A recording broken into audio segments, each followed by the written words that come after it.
Ladies and gentlemen, welcome to the Ryan the Ride Mechanic channel. Wait, where is it? Where's the video? It was right here.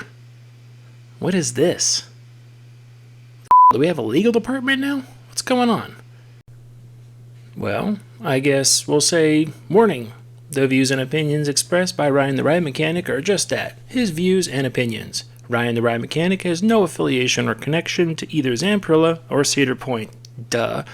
To say take this information with a grain of salt is a dramatic understatement. I mean, come on, folks. Is this your first time here? Wait a minute. If it is, subscribe. Anyways, let's get in the video. Let's check the email. Did Zamperla just email me the opening date of Top Thrills 2? We'll find out today. Now get ready. Here we go. Today's video might call for a different introduction. Nah, just kidding. Ladies and gentlemen, welcome to the Ryan the Ride Mechanic channel. How the heck are you doing today? Hey, if this is your first time here, make sure you like and subscribe so you can see more videos like this. Today's video, I don't plan on making it too long, so I'm sorry for a lot of you. It's not going to be too long. But today I wanted to talk about Top Thrills 2 and its impending downtime. And we're going to talk about how long it might be down and everything else. Now, sit down, shut up, hold on, let's get into this. Alright, let's talk about some of the issues that the ride has had so far. We're going to bring up part of the element. Let's say we're going to start with the top hat. We're going to say a lot of people have been commenting about how forceful the ride is up and over the top hat. And from the manufacturing point of view, they're like, yeah, we're going to make that thing fast so it goes up and over every time. No rollbacks. We're not going to deal with rollbacks on this ride anymore. Oh, now it's a controls issue. I see how it goes. Every time it's a controls issue. We're already dumping 1200 amps down that thing. I don't think it's a controls issue. I think it's a mechanical issue at this point. A lot of people have been saying that there's a bad shake side to side. This is generally caused by two things. It's either caused by bad guide wheel adjustment or it's caused by guide wheel bumpers in the assemblies that are down underneath the wheel carriers. Poor alignment? No way, dude. I aligned that thing myself. That thing is Doba. That's dead on balls accurate. Some people were speculating that the new trains might have cracking. Woohoo! Man, look at that. Row of nickels. Could have used another 5 amps, but that's okay. No, I don't need a grinder. Grind your own crap. No, that's not me. That's all billet, so no welding involved. Sorry. That's fine. You know what? It's all billet material. We'll just make it thicker next time. No big deal. Or fatigue issues in there. It is possible they are new trains. They've never been worked like this before, so anything's possible on these things. A lot of people have also been pointing out that there's stators with scrape marks in there. Now, this is usually caused by poor alignment. Hey, is that break time? And chassis hunting on the track. And then a lot of people have speculated that the wheels might be the problem as well. Ding, ding, ding, I think we have a winner. Now, I know I don't really have the answer. I don't really know what's going on. This is still just speculation, just like every other video out there. The only people that know what's really going on with that ride is between Zamperla and Cedar Point. But I've opened a handful of rides, and I have some experiences that I can bring along with me when it comes to this sort of thing. All of the scenarios I've talked about so far have potential to be true. Every single one of them. But some stick out more than others, so I wanted to revisit those same scenarios and put some experience behind it and talk about it a little bit more. Generally, when I've opened up rides in the past, it has boiled down to a couple things that take rides down shortly after they open, and it's actually, in my opinion, it's quite common for this stuff to happen. So the couple things that it normally is, it's something along the lines, it's normally, we're going to say, restraints is one of the big things that takes a ride down every time, and wheels. Restraints and wheels. It seems to be those two things all the time. Everything else, quite minor. You could keep the ride running. It might take some fancy footwork, but you'll be able to keep either one or more of the trains up and running. So let's go back over the list real quick. We're going to start with the top hat. That the launch is very forceful and the trains are really hauling butt over the top of that top hat. And yes, that is correct. And so my experience says that You don't want to force trains up and over that negative G-force too much because it tends to do bad things. It loads and unloads the upstop suspension, so that's where you have all the weight pushing down the road wheels really hard, and then suddenly it goes up and over that, and then all the weight suddenly shifts from the loads to the upstops. When that happens, all the tolerances go out of whack because you change everything, and the wheel carriers start doing this number. The wheel carriers start to hunt while you're up there, which can produce a lot of shaking, which is vibration, which is bad for long-term running. Speaking of shaking side to side, we're going to talk about the shaking side to side. This is also typically caused by your wheel carriers. It's guide wheel adjustments. Now, it's not just a physical adjustment of the guide wheel itself. It typically comes with tension to the track. Now, you can move the guide wheels to where they're pushed in against the track and the frames are aligned, and then the track tolerances do this number as the train is moving around. And then, depending on weight in the vehicle, it shifts side to side as well. So you have to be careful when you do this sort of stuff. Typically, what you want to put into these wheel carriers is preload. And to do that, a lot of wheel carriers have shocks in the form of basically rubber bumpers on the inside. Kind of like the urethane that coats a wheel. There's rubber.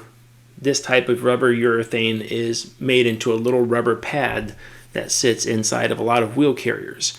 Some of these are visible from the outside, some of them not. Some of them don't have them at all. That's not an uncommon thing. But most newer wheel carriers have this rubber. So you set the guide wheel adjustment so the wheel carrier points straight ahead, but those adjustments are essentially a bolt that's pushing into the side of the wheel carrier like that, pushing tension inside of there. So if you use real soft material, it gives and allows the wheels to do this number as it goes down the track. If you use a real hard material, it doesn't give, but then if the track dimension changes at all, which it does, manufacturing tolerances, but when that track dimension changes, now you're either scrubbing off a ton of energy because now everything is too tight, or you're in fact delaminating wheels, which is where you blow the urethane off the outside of the top of the wheel and you're just left with the aluminum hub in the center. So we're going to follow that one now with the scrape marks on the stators. Now, I've never heard of scrape marks on the stators before. It's completely crazy. No, I'm lying, of course. Any LSM, any LIM ride, anything like that, they run down with extremely tight precision all the way down that track. Anytime you get guide wheel adjustments off, there could be a foreign body stuck in there like a washer or something like that in the magnetic assembly, and just break-in and things like that, you'll start to scrape the crap out of those stators all the way down the track. Some rides, you'll see that some of them have a lot of scrape marks over the years, some of them not so much. The coating on the outside of almost all the stators, it looks like white paint, typically white, but it's not actually paint. It's a thermal conductive paint that they put on the outside. So you can't just like get some spray paint and touch it up real quick. If you do that, the motor stator will overheat. So you can't do that. That's why a lot of those stators have scrape marks that you could see on them, because they don't want that to be painted. They don't want it to be touched up. The manufacturer has special stuff to do that, and the parks can buy that, but very expensive to buy, very hard to apply, and of course, even though it's thermally conductive, if you put too much on, the motor will overheat and you'll end up grenading a motor, which is not good. So this is where that hunting in the guide wheel assemblies comes back into play, because if you don't have the tension right on the guide wheels, if you don't have them pointing in the correct positions, all sorts of that stuff, you will go back and forth side to side and hit the stators. Now, launch rides are actually quite easy to align. You put them in the work bay. There's a special jig typically to align the wheel carriers so they are pointing perfectly straight ahead and they're not doing anything else. Most people don't get perfectly straight ahead actually perfect. Most people get them close, but not quite close enough. So what happens is on rides that do swings, which is like the skyrocket rides and things like that, those rides have to be much more perfect than a ride that only goes one direction. In a ride that only goes forward, you can actually give the wheel carriers toe. This is where if you're looking down the track like this, they look like they're pointing perfectly straight ahead.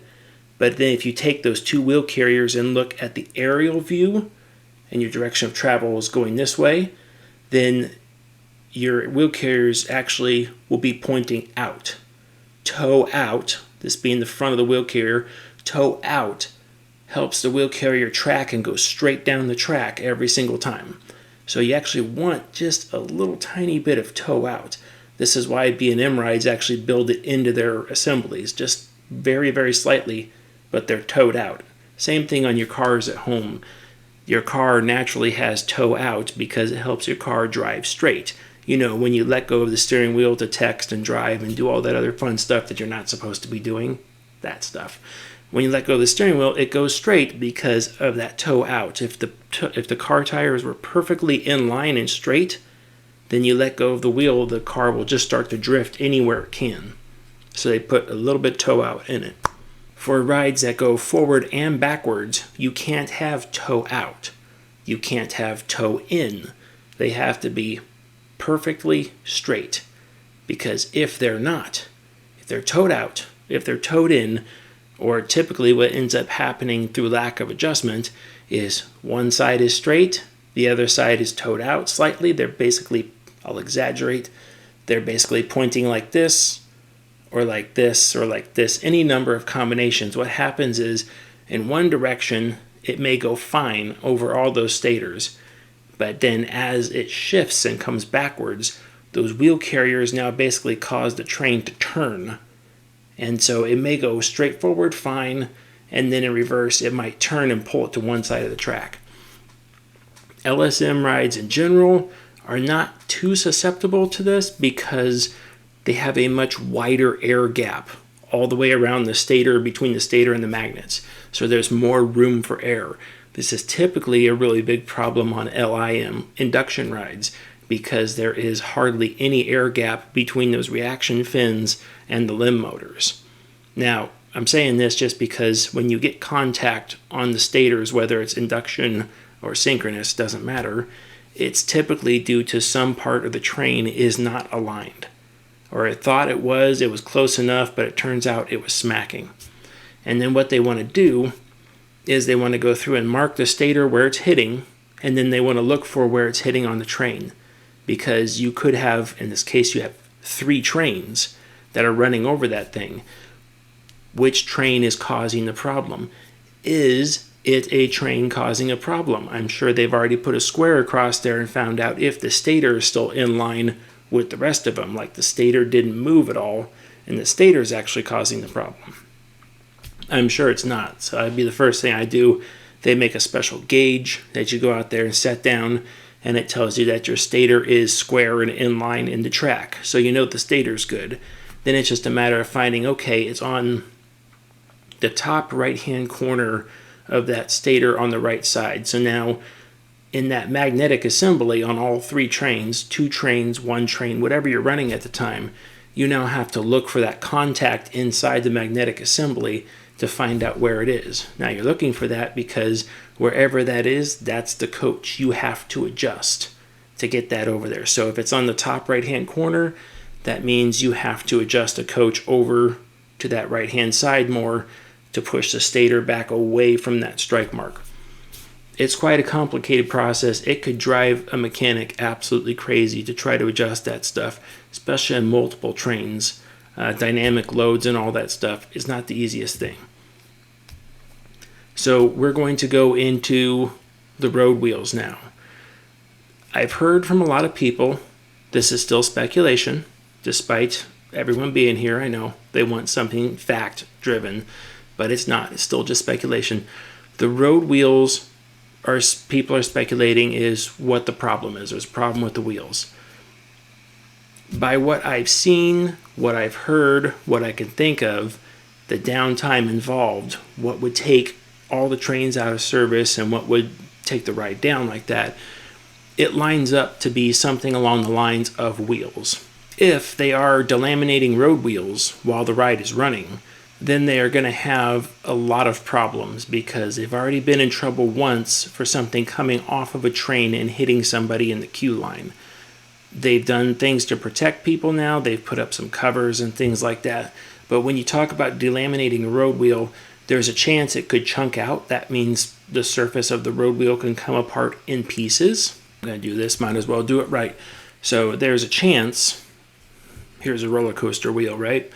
There's a chance that you can lose chunks of this wheel, and it will start chunking out. You'll start seeing cracks alongside there, and eventually the cracks will start to connect, and it'll make like a little Tetris pattern on here, and then you'll start losing chunks out of the wheel itself. But with the forces involved with Top Thrills 2, and the G-force and everything, and the just the sheer energy flying through those wheels, it's probably not going to chunk out on you. If anything, if it cracks and starts to come apart due to there being too much stress in the assembly, you'll actually make one crack clean across the face of the wheel, and then all of this will come off.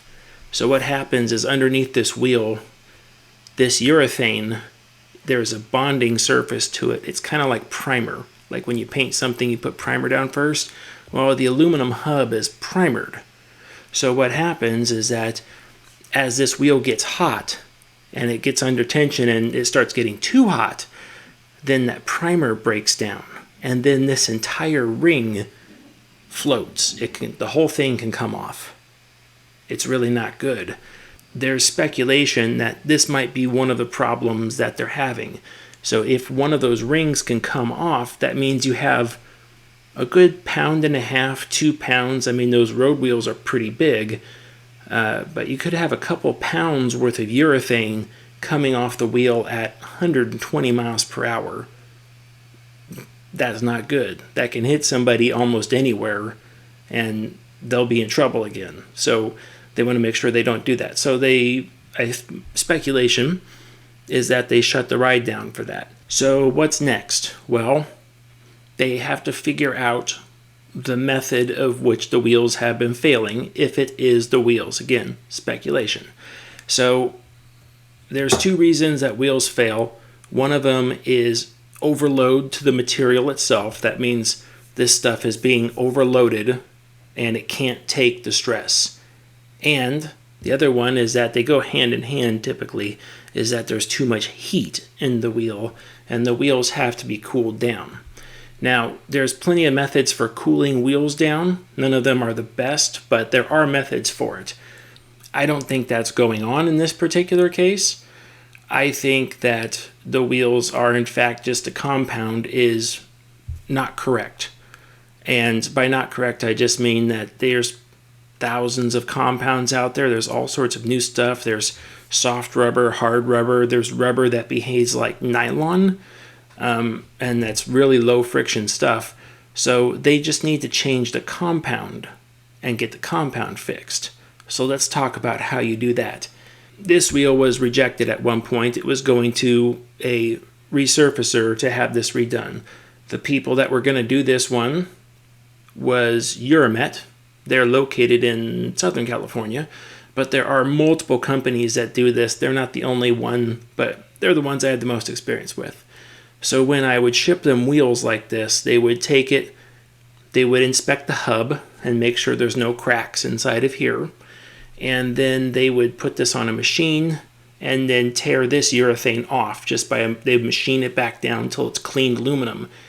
They would ever so gently just kiss the aluminum to take all the primer back off of there, which does slightly lower the diameter of the wheel, but it's just one of those things that's done. And then they would go back through the process and they would put their primer on. That is the super trade secret that they won't tell anybody. And it obviously works for them because they've got like some of the best wheels in the industry. No, I'm not getting paid by Euromet. If they want to pay me though, I'm available for it. They'll put primer back on this thing and then they will put this in a mold and pour this urethane inside of there. Once the urethane comes out, they put it on another machine and they machine the urethane into this final dimension and this final dimension, the diameter and everything else. They put that in there. And some rides, you might notice, some rides have a really big cup in the wheel. That's called a kerf. If the ride has a big kerf, they will machine that into it. If the ride is like these guys where it's just flat, then that's all they are, is they're left flat. And then they ship them back to the park and they're ready for use, right? No, that's actually not correct. When they come back to the park, they have a sticker on there with a date. Now, for most of the urethane compounds that they were using, the experience is that it takes 90 days for that compound to fully cure, because it looks just like this, it feels just like this, but on the inside it's not quite dry yet. It's not quite hard. So when they ship it back, it has 90-day cure time. Now you can request special compounds, and you can request those special compounds to get down to like a 60-day cure time. So what we're looking at now is that if the wheels are the problem with Top Thrills 2, you're looking at once they sent them all out and sent them to a place to be refurbished and have a new compound put on them, and that might be, I mean, if it's an experimental thing that Zamperla is doing, that might be they all have to be shipped back to Italy, and whoever's doing it there has to pour the new wheels and put them on there. And then they have to wait 90 days before they could use them on the ride. Now, the 60-day ones could be used at 60 days. I've honestly pushed those to about 45. But if it's already chewing through the compound and it's causing trouble with the wheels, they don't want to push that date any further forward. They're going to push it backwards, if anything. But if it says 60 days, they're going to need the full 60 days. So you're talking a couple of days for shipping, a couple of days for removal, a couple of days for install, probably a week or two to pour the wheels. So you're looking at, if it is the wheels, you're looking at about 80 days before the ride would come back up and running. 80 days, that's almost the entire summer season. Now, what would they do in the meantime? Well, Zamperla probably had spare wheels built. Enough for 3 trains? No way. Not enough for 3 trains. They probably had a train and a half, maybe 2 trains worth of wheels built, ready to go.